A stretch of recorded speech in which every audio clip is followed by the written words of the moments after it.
Now, the Trump regime has federalized Washington's D.C. police force and has deployed the National Guard to patrol the streets of the nation's capital looking for criminals. Or are they? No, what they actually have done was spend a ton of money, taxpayer money, to have guardsmen and police go around harassing homeless people. That's the reality. Now, the irony of that, of course, is that many homeless people in this country are veterans. Not only that, but destroying encampments and relocating the people that are living there does not actually solve the issue of homelessness. It just moves people around. And so that's what's going on here, okay? And they're doing this, by the way, at a much greater cost than it would to just provide housing. Look, this is according to an investigation analysis published on Wednesday by Hanna Homestead of the National Priorities Project in collaboration with The Intercept. Now, they found that deploying the National Guard and getting rid of the slums, it actually costs us as taxpayers far more than it would to simply provide housing to every homeless person in the city. Oops. Whoopsie. I guess they, couldn't figure that one out, right? Whoopsie. Now, according to previous reporting, National Guard deployments actually cost the U.S. government, which is, we pay for that, about $530 per guard member a day.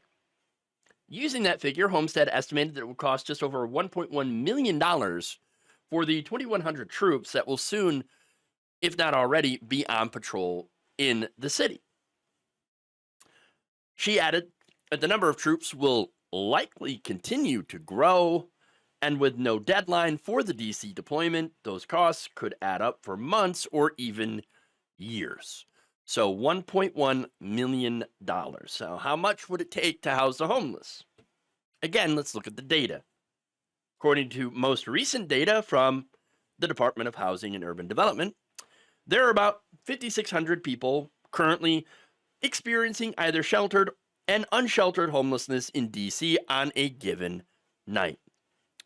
Operating an affordable housing unit for each one of those people, the data shows, would cost about $45.44 per person per day on average in DC. So $530 per guard member each day versus $45.44 per homeless person. That's a pretty big difference there. Pretty big difference. Look, if we were to provide affordable housing to every homeless person in DC, it would cost an estimated $255,166, or about 4.5 times less than the cost of Donald Trump's military deployment to DC. So, two options, right? Solve the problem cheaper or don't solve the problem and waste a bunch of money just to stick it to poor people. Which way, Western man? It's pretty obvious which way we're going, which way Trump has gone, but that's it. Now, Homestead said this, quote, "Taxpayers like you and me bear the cost of this cruel power grab. This militarized spending comes at the expense of federal programs like public housing that actually do prevent crime and improve health and education outcomes." Exactly, which is why they'll never do it. Okay, remember, the right wing will never do these things to help poor people because to them, being cruel to poor people is the point. The right wing, and yes, you also have liberals that are in there, because I remember years and years ago in Hawaii, there was a Democratic senator, I believe, or congressman going around with like a sledgehammer smashing up homeless people's carts, their shopping carts where they have their belongings. Okay, so yes, it is liberals also that do this. Gavin Newsom breaking up these homeless encampments. Okay. And so, yes, they do that. And so, sadly, you have the right wing and liberals, many liberals, that conflate homelessness with criminality and just want them gone. It's the NIMBYs. Okay.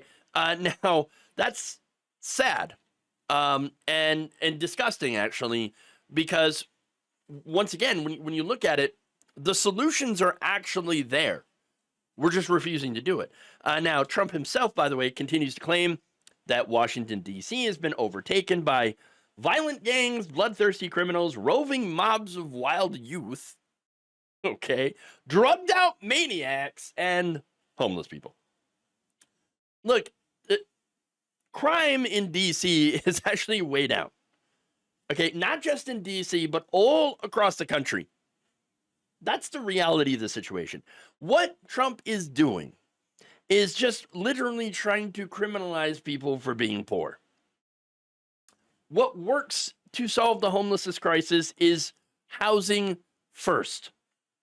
I mean, look, you give people a stable place to stay, no preconditions, and guess what? That actually helps people. That not only does that help people, but it also reduces crime. In fact, a 2021 study from UCLA found that providing homeless people with targeted housing assistance reduced the probability of committing crime by about 80%. That's amazing. 80%. An 80% reduction in the probability of someone committing a crime. I mean, that's massive. Massive. Yes, but if we do that, then how would we justify the massive police budgets? How would we justify the massive private prison profits, guys? Think of the industries. Think of the industries. Oh, and by the way, how if we do this, how can we keep the working class in line without threatening them with horrible homelessness and poverty? You see, that's the real reason. Okay, this is the reason that we do not solve homelessness is simply because they need a tool. The capitalist class needs a tool to ensure that workers stay in line. That's it. That's it. Be good little wage slaves. Okay, and continue being good. Don't step out of line, or else you will be the next person to be homeless and then criminalized. That's it. This is why we'll never do what, is both the right thing to do morally as well as fiscally, which is giving people homes. Okay. Jesse Rabinowitz of the National Homelessness Law Center adds, arresting or ticketing people for sleeping outside makes homelessness worse, wastes taxpayer money, and simply does not work. The solution to homelessness is housing and supports, not handcuffs and jails. Exactly. Now, this isn't the only thing that Trump has been doing that is making the problem worse. No. Big surprise, the Trump regime is also pushing to eliminate funding for public housing. Of course. The White House's proposed budget for fiscal year 2026 slashes the funding for HUD's Continuum of Care program, which provides cities with funding for initiatives to house homeless people. According to the National Alliance to End Homelessness, the proposal would effectively end funding of permanent supportive housing for 170,000 residents and potentially increase the number of homeless people in the country by 36%. We currently live in a situation where people are barely hanging on by a thread. And they're doing so because, there's myriad different reasons. The fact that you have wages that have not kept up with inflation. You have, of course, people that are not able to afford homes because of private equity. Yes, private equity firms like BlackRock are buying up all the homes, the single-family homes, and then renting those homes out to people at increasingly higher prices. And you know what? If you can't afford that, then you're going to end up on the street. And if that happens, you're thrown into a for-profit prison at massive taxpayer expense. Notice, this is what happens. This is the reality of the situation. And it is evil. There is no other word for this system other than evil. We have, in this country, the capability of housing the homeless. And you know what? We just don't want to do it because, well, someone's not going to be able to profit off that. And, you know, again, we got to keep the homeless, or we got to keep the working class in line. That's it. I mean, that's the reality. It is 100% evil. That's what it is. Amber W. Harding, executive director of the Washington Legal Clinic for the Homeless, says arresting people for no reason other than the fact that they have no home is inhumane and unjust. It is particularly cruel to do so, knowing that federal and local housing programs have been slashed and that DC does not have enough shelter beds. Finds, arrests. This is Dana White, director of advocacy at Miriam's Kitchen, a DC-based homeless services organization, said, finds, arrests, and encampment evictions make homelessness worse, further traumatize our homeless neighbors while disconnecting them from community and support. If policing resolved homelessness, we wouldn't have homelessness here in DC or anywhere else in this country. Look, there's a lot of different reasons that I can say that we are currently an evil society. We are an evil society because our society, our government would rather prefer that people be punished for being poor than to just provide what people need to live. That's it. It's not like we don't have the resources. That we do not have a scarcity issue. We have more food than we need. So it gets thrown away. And the dumpster's locked so that no one can get it. We have homes everywhere. Empty homes everywhere.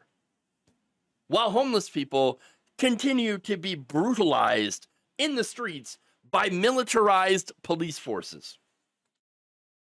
We are a society that is killing itself through rampant greed, which, when you look at it, makes Trump the perfect figurehead for it. Because I don't think that anyone personifies both greed and avarice and cruelty better than Trump. Thank you for watching. If you enjoyed this video, please like, share, subscribe, hit the bell icon in order to get notified whenever a new video is released. And if you want to support independent, progressive media through this difficult time where it seems like everybody is shutting down, you can become a member on our YouTube page, you can become a subscriber on Facebook, or you can go to my Patreon. It's patreon.com/Jeff Waldorf. Thank you.